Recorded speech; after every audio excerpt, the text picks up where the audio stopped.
Audible. Hello. हाँ हाँ। आवाज आ रही है? हाँ मैम, अब आपकी आवाज आ रही है। जी। तो तो सेशन स्टार्ट करते हैं। हाँ, ठीक है। अ, सभी लोगों को प्रणाम। मैं मिताली भारद्वाज, आज इस सेशन की प्रस्तोता। और सर्वप्रथम आप लोगों को जानकी नवमी की बहुत बहुत शुभकामना है। आज हमारे साथ जो हमारे बीच जो गेस्ट उपस्थित हैं, उनकी वो किसी परिचय की मोहताज नहीं है। वह एक सशक्त लेखिका हैं।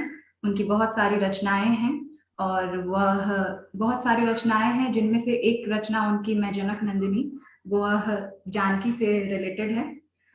तो विलंब ना करते हुए मैं आशा प्रभात जी से कहूंगी पहले अपना छोटा सा एक ओपनिंग। जी, नमस्कार सभी को। तो और कहिए, मैं जनक नंदिनी को आपने चयन किया, मुझे बहुत खुशी हुई। मैं सभी का आभारी हूँ। सविता झा खान जी का खासकर से मैं बहुत बहुत आभारी हूँ कि उन्होंने ये अवसर दिया। तो आप पूछिए, क्या प्रश्न है आपके? जी, आज जहाँ बात जानकी नवमी की है और जानकी की बात, तो मुझे लगता है कि सीता की जितनी भी बातें करें वह हमेशा कम होगी, क्योंकि उनके ऊपर लिखी गई रचनाएं बहुत हैं। विविध संस्करण में बहुत सारी व्याख्याएं हैं, पर फिर भी उनका जो हमारी सबकी एक अपनी अपनी समझ भी है। तो आइए आज आपके नजरिए से हम सीता को समझते हैं। तो मेरा पहला प्रश्न जो मैं आपसे करना चाहूंगी वह ये है कि आपकी किताब मैं जनक नंदिनी में यह जानकी का एक उद्घोष सा लगता है, और इस तरीके से पितृ सत्तात्मक समाज में कहीं ना कहीं बेटा जो अगली पीढ़ी का वाहक होता है, जानकी ऐसा उद्घोष करती प्रतीत होती है। इस पे आपका क्या विचार है? आह, मुझे नहीं लगता कि मैं जनक नंदिनी में जानकी अपने होने का कहीं उद्घोष करती हैं। हर स्थिति परिस्थिति पर उनके मन स्थिति को शब्द दिया गया है, मनोभावों को शब्द दिया गया है। उन स्थितियों जो 7,500 से ही स्त्री मानस में एक प्रश्न सा कौंता रहा था कि क्या सीता भीरू हैं? क्या उनके पास अपने प्रति किए जा रहे अविचार के प्रतिरोध का कोई स्वर नहीं है? क्या उनके पास अपने जीवन जनित अभिष्ट को अपने कर्मों में जीती निहित कर जीती सीता क्या मात्र पसाणी है? क्या उनका अंत संवेदना शून्य है? उन प्रश्नों को ही शब्द दिया गया है इसमें। आज से पहले सीता को लेकर जितना भी लिखा गया, आज्ञाकारी, शांत, सरल, अपने प्रतिवाद न करने वाली, स्थितियों को सहज, हर स्थिति परिस्थितियों को सहज स्वीकार कर लेने वाली, उससे इतर मेरे उपन्यास में सीता का उस पारंपरिक स्वरूप से हटकर उन्हें मुखर रूप में दिखाया गया है। एक मुखर प्रतिरोधी, साहसी, जागृत नारी जो अपने अस्तित्व और अस्मिता को लेकर पुरुष सत्तात्मक समाज के खिलाफ संघर्षरत है। उद्घोष नहीं करती हैं, वो प्रतिवाद करती हैं, वो मुखर हैं। हर चीज को लेकर, हर स्थितियों को लेकर मुखर हैं। लेकिन आदि वाल्मीकि रामायण में जो आया है बहुत स्पष्ट नहीं आया है, फिर भी कहीं कहीं उनके मनोभावों को शब्द दिया गया है, और मैंने बस उनके मनोभावों को शब्द दिया है। और इस आप जो पितृ सत्तात्मक समाज की बात कर रही हैं, तो ये 7,500 वर्षों से स्त्री वही तो ढोती हुई आ रही है। और पुत्र वाहक हो तो क्या मैं स्त्री को एकदम नगण्य मान लूं? स्त्री को नगण्य मैं नहीं मान सकती, मैं एक स्त्री हूँ, मैं भुक्तभोगी हूँ। इस समाज के सारे दिन आज भी बहुत कुछ अछूना रहे हैं। तो पुरुष को डरने की अब जरूरत नहीं है, वो सहगामिनी बन के रहना चाहती। उस समय भी सीता सहगामिनी थी, सहभागिनी थी। उस समय भी सीता राम से इतर कभी नहीं चली। तो आज कैसे मैं मान लूं कि आज के लड़के या पुरुष इस चीज को स्वीकार नहीं करेंगे? मैम, आपने जो भी बताया उससे मैं बहुत ही संतुष्ट हूँ। और आपने यहाँ पे वाल्मीकि रामायण की बात की, सीता का जैसा पात्र था उस बारे में आपने बात की। तो मुझे लगता है मैं जब ऐसे आम संवाद करती हूँ लोगों से, तो कॉमन लोगों में एक बहुत जनरल सा परसेप्शन है सीता को लेके। मतलब एक जो वो टीवी सीरीज जो हमने देखी है उसी पे सबने सीता को एक, हमेशा से सीता एक बहुत अभिपीड़ित पात्र माना जाता है उनको। यहाँ तक कि हम जिस साइड से बिलोंग करते हैं वहां पे लोग अपनी बेटी का नाम सीता भी नहीं रखते हैं, ये सोच करके कि उनके जीवन में बहुत कष्ट और संघर्ष रहा था। तो इस बात पे मुझे लगता है कि सीता एक बहुत ही सशक्त नारी थी। उन्होंने कभी मतलब हमेशा रिटेलिएट किया है, खुद के लिए वो लड़ी हैं। तो जानकी स्त्री विमर्श पर एक प्रस्थान बिंदु साबित हो सकती है। ये इस पे आपका क्या मानना है? देखिए, ये तो बाद के वर्षों में जब हमारा देश गुलाम था, फिर भी ये रामलीला या राम कथा का मंचन ही मानस में जागृत रहा। लोग रामायण को एक धार्मिक ग्रंथ की तरह देव स्थान में धरने लगे, लाल वस्त्र में लपेटकर उसका अध्ययन नहीं करते। कुछ जो वाचक लोग आए, जिन्होंने रामलीला किया, जिन्होंने मंचन किया, उससे उनके मानस में बहुत सी बातें बैठ गई। आज भी एक अनपढ़ भी है, एक बहुत जिसको कई अक्षर ज्ञान नहीं, वो भी राम कथा को जानता है। तो उस राम कथा को जानता है जो मंचन हुआ, अध्ययन से नहीं जान रहा है, मंचन से जान रहा है, रामलीला के जरिए जान रहा है और किंवदंतियों के जरिए जान। आपको मैं एक बात कहूं कि किसी भी रामायण, आदि वाल्मीकि तो छोड़ ही दीजिए, राम को हम आदि वाल्मीकि रामायण से ही जानते हैं। राम को, सीता को या जिन दशरथ को, उससे बाद बहुत सी रामायण लिखी गई, दुनिया के बहुत सी भाषाओं में रामायण लिखी गई। तो कथ्य वही रहा, लोगों ने अपने अपने तरह से शब्द दिए, लेकिन कथ्य वही रहा।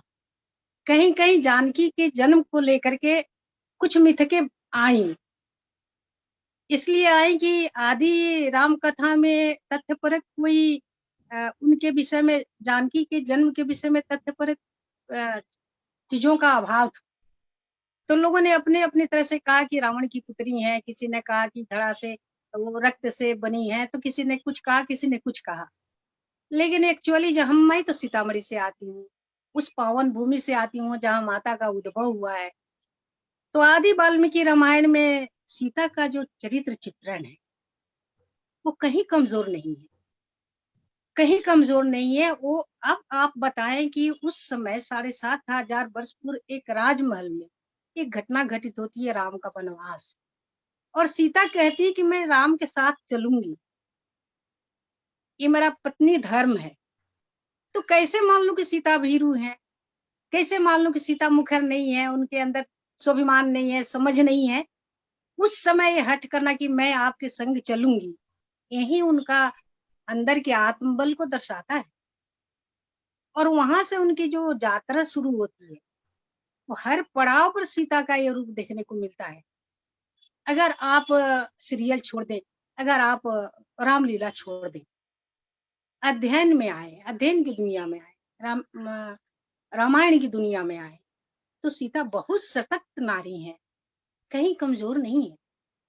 हाँ, बिल्कुल बिल्कुल मैम। जहां राम की भलाई की बात आती है, अपने पुत्रों की भलाई की बात आती है, पिता के इज्जत का सवाल आता है, वहां वो एक बहुत अच्छी नारी है, जो अपने लिए नहीं सोच रही, उन सबके लिए सोच रही। बिल्कुल तो बिल्कुल जानकी मैम। कहीं सी कमजोर नहीं। बिल्कुल, मुझे तो लगता है कि उनके जीवन से हम जितना सीखें उतना कम है।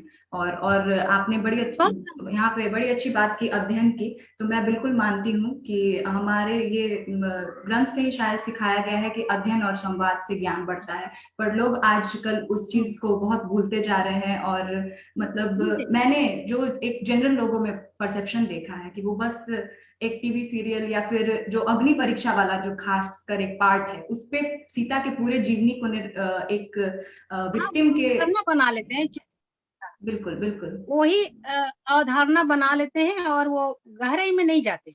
बिल्कुल बिल्कुल। ये अ, चीज। हाँ। बिल्कुल। इसी तरह मेरा अगला प्रश्न जो है वो मैं पूछना चाहूंगी आपसे।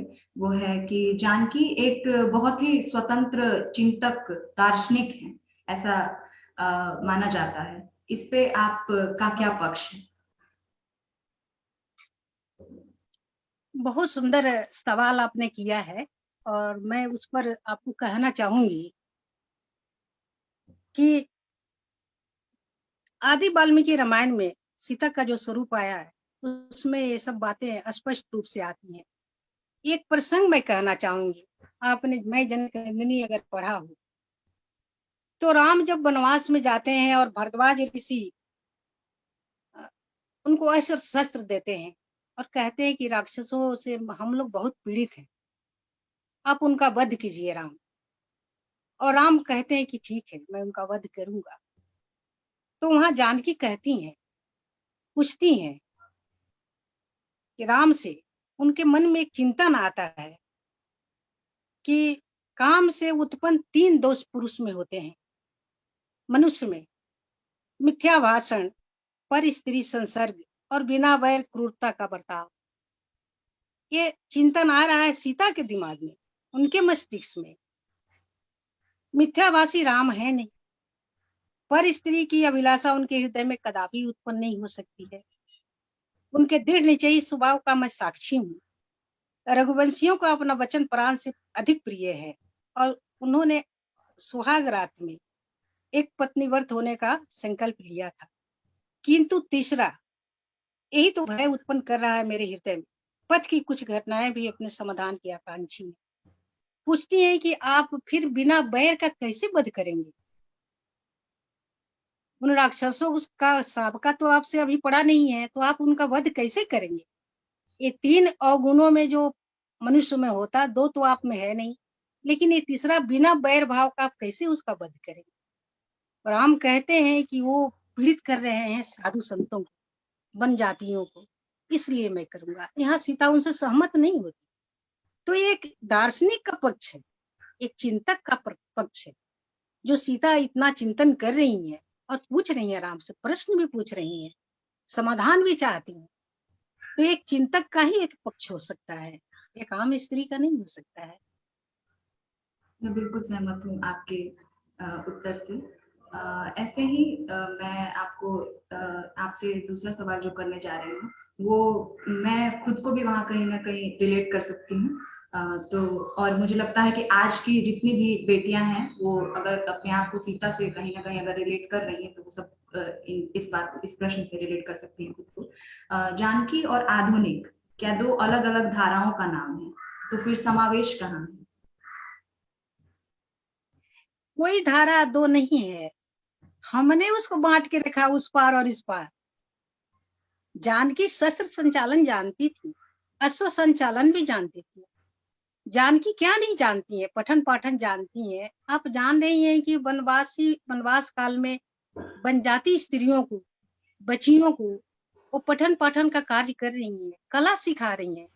फूल पत्तियों से मिथिला का जो कला आज जो है, मैंने उसमें बहुत सुंदर ढंग से वर्णन किया है। तो वो फूल पत्तियों के रंग संयोजन से कलाकारी भी सिखा रही हैं, चित्रकारी भी सिखा रही हैं, उन्हें अंधविश्वास से बाहर निकाल रही हैं जानकी। तो हम भी तो आज यही करते हैं, पठन पाठन कर रहे हैं, बच्चों को शिक्षण दे रहे हैं, जो भी साइंस का कार्य कर रहे हैं या शस्त्र का कार्य कर रहे हैं। तो हम भी तो आधुनिक युग में वही स्त्रियां कर रही हैं जो सीता करती थी। उस समय में सीता करती थी, हम दोनों को भी भक्त करके नहीं देख सकते हैं। बिल्कुल। सीता कोई सतयुग की धारा, त्रेता की धारा नहीं है और हम कोई कलयुग की धारा नहीं है। ये दोनों धाराएं सम है। ये दृष्टिकोण का फर्क है कि हम उनको अलग मान रहे हैं। नहीं, 7,500 पूर्व से आज भी हमारे अंदर वो सब कुछ है, बस अवसर की तलाश में। किसी भी और आज की कभी कभी सुनती हैं कि बड़ी स्त्री वो जो है अनपढ़ थी, लेकिन समय पड़ा था उसने ये कर लिया, ये बड़ा बिजनेस खड़ा कर लिया, बच्चों का इतने अनाथ बच्चों को परवरिश। तो ये क्या है? उनके अंदर है ये गुण जो अवसर की तलाश में। सीता भी अपने समय से समयानुकूल उन्होंने जो शिक्षण प्रशिक्षण दिया, उन्होंने अपने गुणों को बांटा। आज भी हम वही कर रहे हैं, उससे इतर कुछ नहीं कर रहे हैं। आज भी कल्पना चावला से लेकर के पृथ्वी पर जो भी हमारी बड़ी बड़ी स्त्रियों को अवसर मिला, उन्होंने उस चीज को, उस पद को संभाला और बहुत सुंदर ढंग से संचालित किया। तो ये धाराएं दो नहीं है, कभी आधुनिक धाराएं ही थी, आज भी हैं, हम उसको बिल्कुल विभक्त नहीं कर सकते हैं। बिल्कुल, मैं इसमें और कुछ जोड़ना चाहूंगी। और जैसे हम हमेशा ना, मतलब आजकल की जो है, मतलब आजकल जो आइडियोलॉजी है, फेमिनिज्म की आइडियोलॉजी, नारीवाद की आइडियोलॉजी, उस एंगल से अगर सीता की जीवनी को जोड़ के देखें तो इसमें आप कुछ पॉजिटिव पॉइंट्स क्या ऐड करना चाहती है? क्योंकि हम हमेशा जब नारीवाद को लेकर आते हैं तो हम हमेशा नेगेटिव, मुझे लगता है कि ज्यादा हम नेगेटिव की ओर चले जाते हैं। और किसी भी आइडियोलॉजी का मतलब, मुझे लगता है कि आजकल लोग सिर्फ अपना सत्य सत्य मानते हैं, दूसरों का सत्य सत्य नहीं मानते हैं। तो इस बात पे आप क्या? देखिए, इस पुरुष समाज या स्त्री समाज, ये दोनों को छोड़ दीजिए, दोनों एक दूसरे के पूरक हैं। हम झंडा किसके विरुद्ध उठाना चाह रहे हैं? पिता के विरुद्ध, पति के विरुद्ध, पुत्र के विरुद्ध। ये समाज क्या है? पितृ सत्तात्मक समाज क्या है? आप परिस्थितियों पर जाएं, परिस्थितियों पर अगर विचार विमर्श करेंगी तो परिस्थितियां ही हर चीज की जनक होती है। क्या जौहर हमारे धर्म शास्त्र में था कभी? क्या सती प्रथा रहा है? नहीं रहा है। लेकिन जौहर क्यों हुआ? वो परिस्थितियों की मांग थी। सती क्यों होना शुरू कर दी? वो परिस्थितियों की मांग थी। तो फिर वो खत्म हो गया, समय के साथ वो खत्म हो गया। हमारे यहाँ, हमारे धर्म शास्त्रों में, हमारे सनातन धर्म में कभी वो सब चीज था ही नहीं। वो तो परिस्थितियों बस आता गया, जुड़ता गया, हमने उसको क्षणिक रूप से बनाया अपने स्त्री समाज को बचाने के लिए। बिल्कुल आप देखें, सीता से पहले सावित्री हुई तो कितनी निर्द्वंद थी, रथ लेकर चलती हैं अपने पति को ढूंढने। लेकिन सीता के समय आते आते, सतयुग से त्रेता आते आते, एक स्वयंवर का आयोजन होता है जिसमें शर्त रखा जाता है पराक्रम करने के। सीता पराक्रमी है तो उनके योग्य वर हो। तो ये युग की मांग होती है, इस समय की मांग होती है। लेकिन हम आंदोलन करके किस ओर जाए? उनके चरित्र में जो एक आदर्श है, जो आज भी वो हमारा आदर्श बनी हुई है, उनमें यही चीज तो अभी हमने कहा कि वो पिता से इतर नहीं जाती।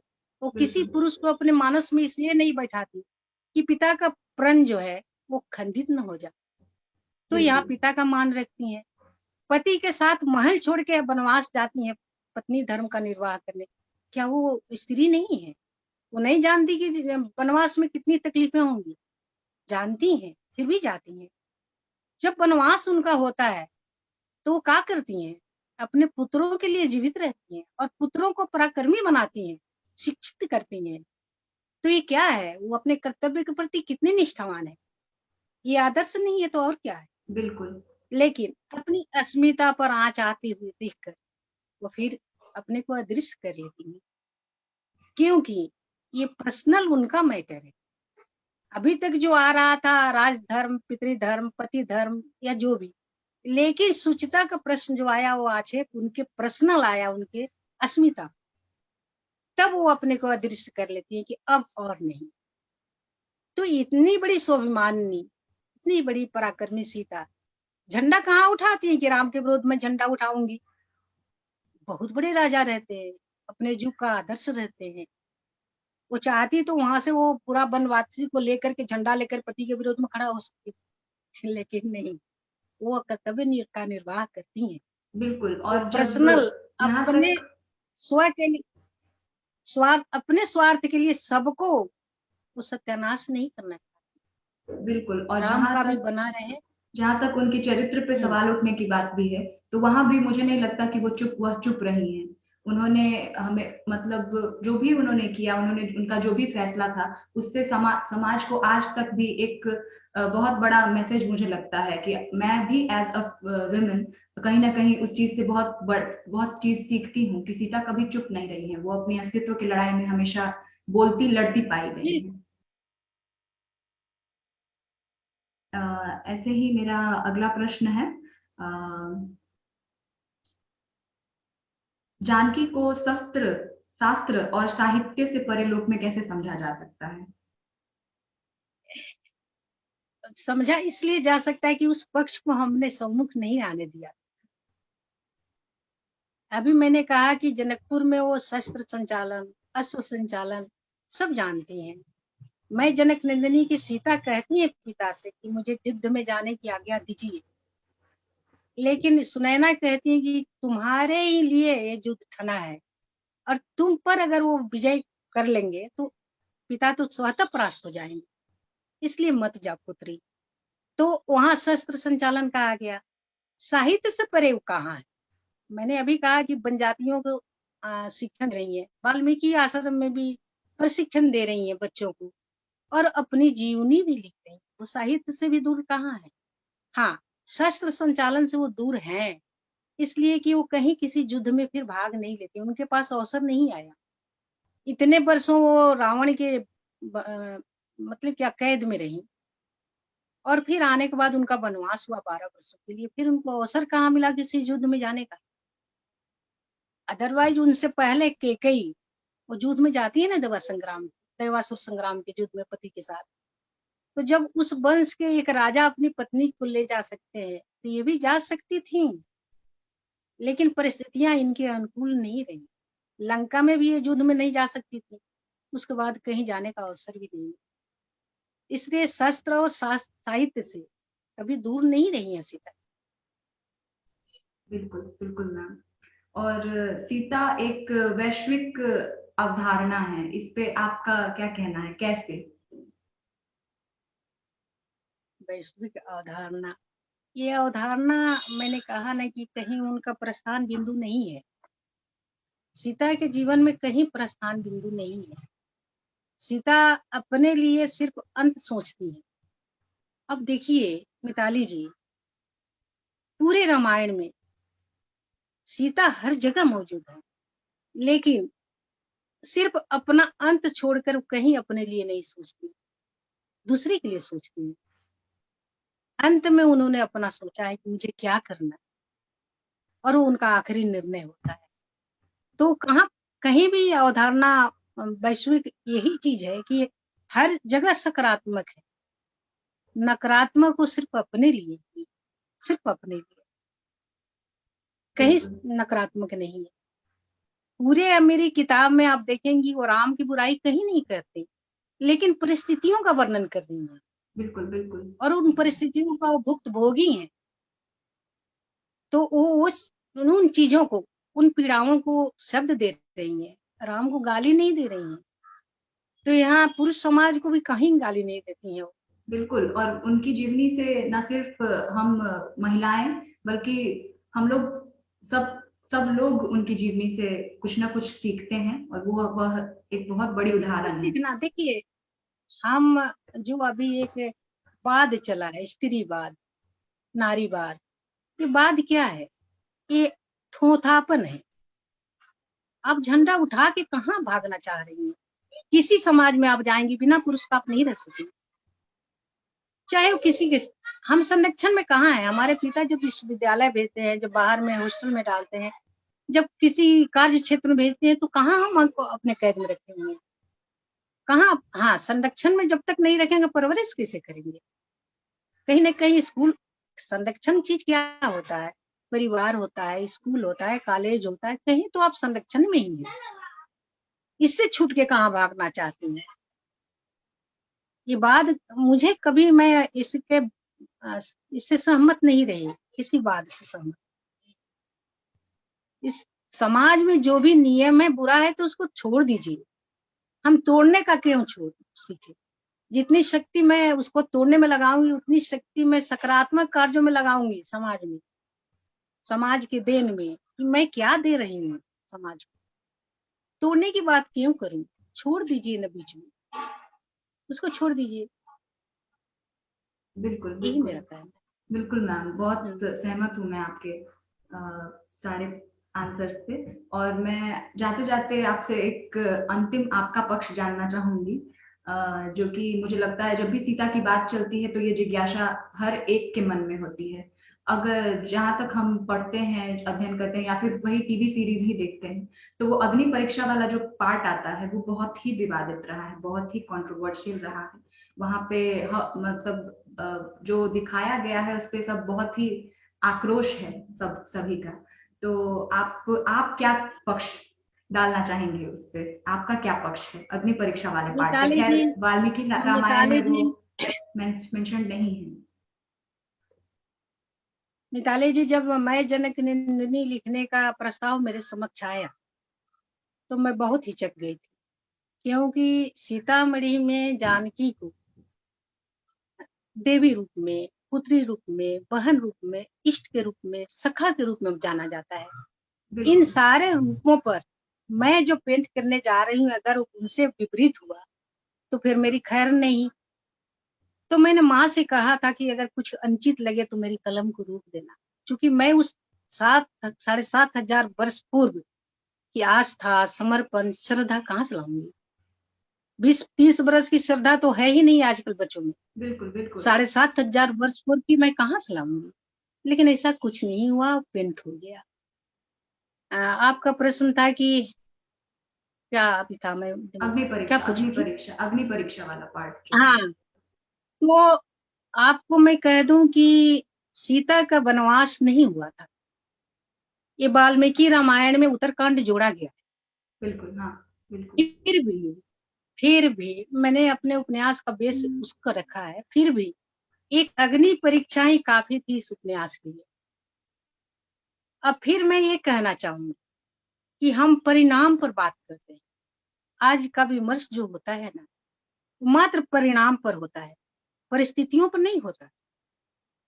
किन परिस्थितियों में मिताली ने किसी को एक चांटा मारा, उस पर नहीं होगा। मिताली ने चांटा मारा, चांटा मारने तक उसकी किस प्रकाष्ठा पर उसको पहुंचाया गया, इस पर विमर्श नहीं होता। तो राम ने किन परिस्थितियों में सीता का अग्नि परीक्षा उन्होंने लिया नहीं, सीता ने खुद दिया। लेकिन राम के शब्द थे कि तुम पर पुरुष के गर्भ में रही हो इतने दिनों, तो मैं कैसे विश्वास करूं? राम के शब्द थे। अग्नि परीक्षा का अनुसंधान सीता ने खुद किया, क्योंकि उनको अपने को अ, पवित्र जताना था, वरना वो कलंक उनके ऊपर लगा रहता। तो ये चीज परिस्थितियों के वश था। परिणाम पर हम चर्चा करके आप देखें कि किन परिस्थितियों में राम ने ये कहा होगा। जो राम अ, भारत से सेतु बांध कर चले जाते हैं लंका सीता को लिए, उन राम ने इस इतने बड़े शब्द का प्रयोग क्यों किया सीता पर?